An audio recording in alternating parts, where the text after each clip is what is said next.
অ্যামি নামের এই মেয়েটা হঠাৎ করে একদিন ওর মাকে বলে যে মা, আমার মনে হয় আমার মাথার মধ্যে কে যেন স্ক্র্যাচ করতেছে, আমি এরকম ফিল করতে পারি। তো এটা যখন ওর মাকে বলে, ওর মা মনে করে যে ফোনে হয়তো কিছু উল্টাপাল্টা দেখছে, দেখার পর ওর ব্রেনে এটা ঢুকছে, এখন ওর এরকম মনে হচ্ছে। তো ওই জিনিসটাকে সিরিয়াসলি নেয় নাই ওর মা।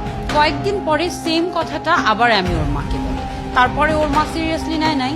এরপরে আবার কিছুদিন পরে সেম কথাটা আমি ওর মাকে বলে, তখন ওর মার মনে হয় যে না, এটা আসলে সিরিয়াস কিছু হতে পারে, কারণ একই কথা ও বারবার বারবার কেন বলবে। আমির মা ওকে নিয়ে ডক্টরের কাছে যায়। তো ডক্টর যখন দেখায়, ডক্টররা কোনো কিছুই বলতে পারে না যে কেন এরকম হচ্ছে। এরপরে ওনার একটা ফ্রেন্ড ওনাকে সাজেস্ট করে যে একজন ওঝার কাছে যেতে।